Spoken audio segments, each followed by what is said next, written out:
because I think the intent was how can we actually create the next Marvel Studios out of India, get some of these characters into life.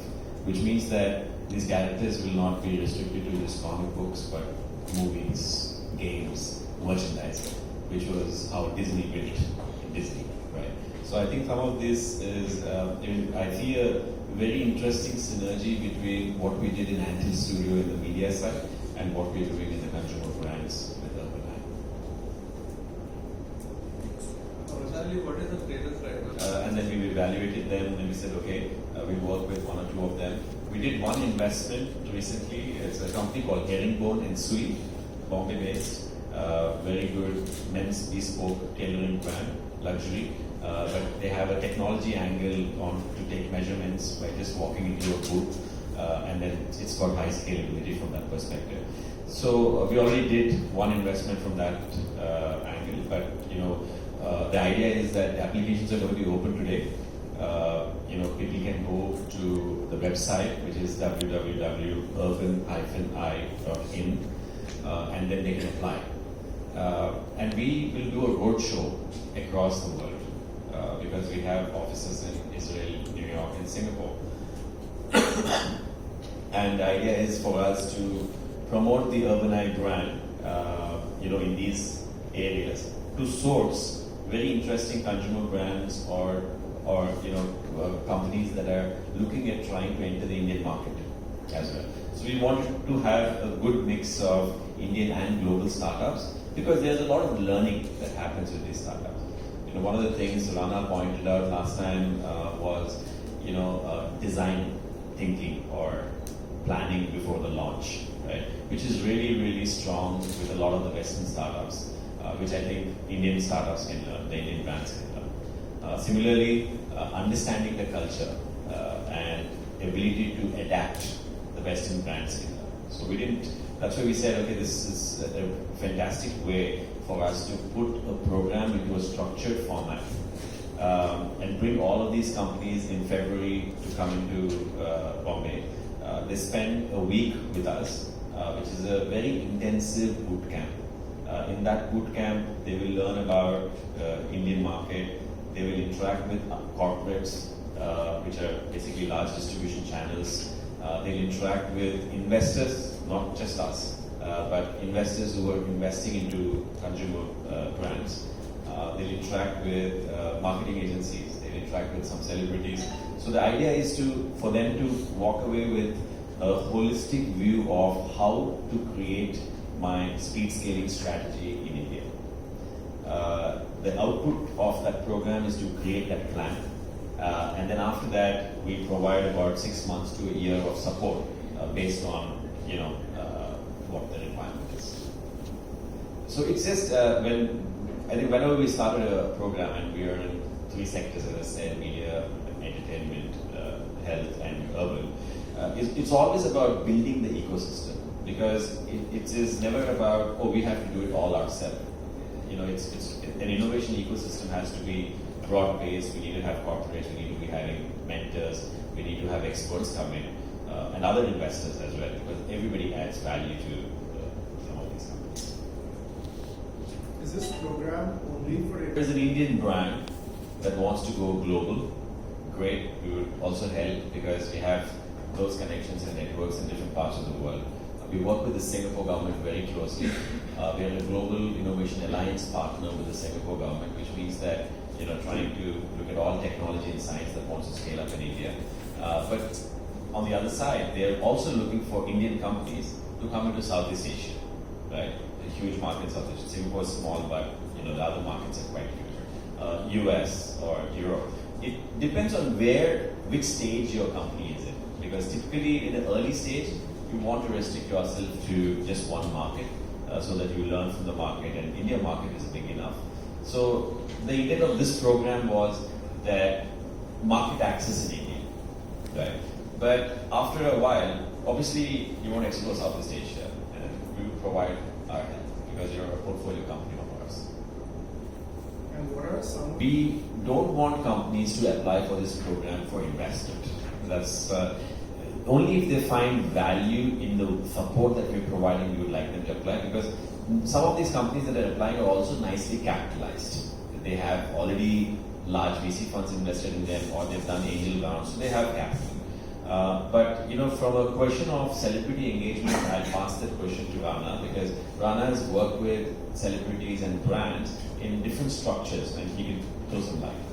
So this was actually a phenomenon in the last 4 or 5 years. Right? I mean, earlier there were multiple brands using multiple celebrities and process, and then eventually it became about the big four. There's a handful of fashion brands that can afford somebody in a celebrity space, otherwise it completely goes off into a designer world. There's nothing in between that we had. Then we realized that there's tech that's there's a bunch of consumer brands. So there have been a few deals that have been done with Saban and Ranbir in the early days, with Rob Pressery and Jacqueline, that was done out of one. What else? The Epigami with Deepika. So all of these brands very easily got to scale up in the Indian market with their association. But again, it goes two ways. You don't want to bring a celebrity on too early for a brand that's very, very new. Then you know that a very early startup can't scale to that size when the demand comes up so quickly. So that's really what the program is for. Kind of understand what that brand needs, and then we start fixing it. Is it just a quick story that you need playing the rest in all of India, or do you need a celebrity attached to it? I think all of that is dependent very purely on the brand that kind of comes in. Some of the brands that have approached us now, they don't really require a celebrity. In fact, their whole strategy is that their influences in some of those towns are the celebrities for them. So maybe that is the strategy. You don't have to always push a media spend or a celebrity spend to the startup.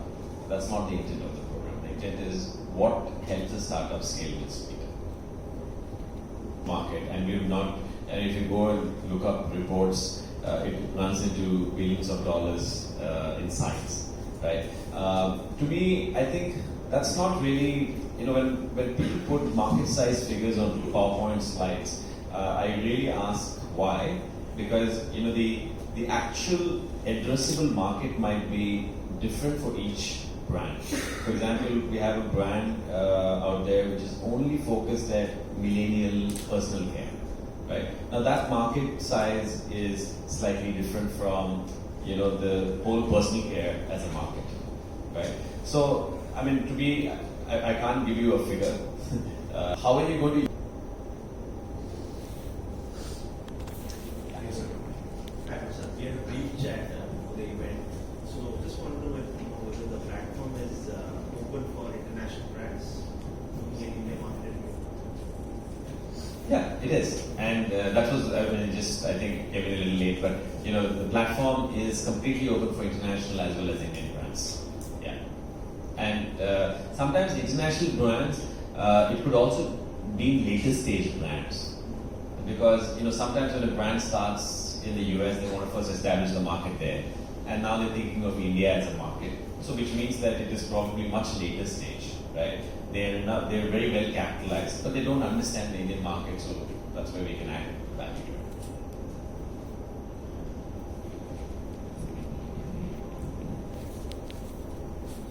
There's already one, such organization in the market called Mumbai Angels. You're aware about it. They're doing the same thing what we all have plans to market. So is this something new in the regard? Mumbai Angels is an angel network. It is an angel investment network. Very familiar with it, and we've co-invested along with them a number of times. But Mumbai Angels is not accelerating. So how do you think that these startups will scale up against the likes of, specifically in personal care, like likes of P&G, HLL, those are large, robust teams in terms of innovation, in terms of defining the product, in terms of brand endorsement with the celebrities. How do you think that you will be able to add values? So one is there is like because of India being such a big market, right? Yeah, I have a question here for Rana especially. As a celebrity, what are your thoughts on social responsibility? Because when we are talking about scaling, and we are talking about speedy scale up, and bringing somebody out there in the open to sell their products or do whatever, does social responsibility of the celebrity, for sustainable sustainable corporations or companies, because see, it's an all angel game today.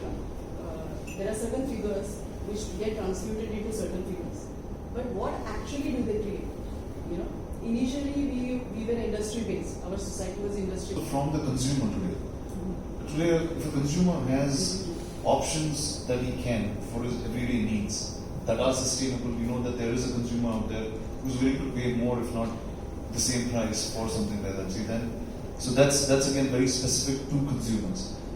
It's important to educate the entire lot of people to move that direction. But you know, there's business for a certain bunch of people, and we see that growing every day. You'll see a bunch of those kind of companies in the program for sure. I No, think, my question was like for people like you. I think there's two ways to it. 100% yes, I believe in it. 100% that's the direction we want to head.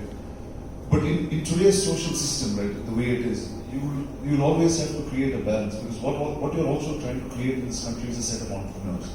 Is a set of entrepreneurs who can build brands that are globally standing. And today is the time and opportunity in India which you don't want to lose out on. Right?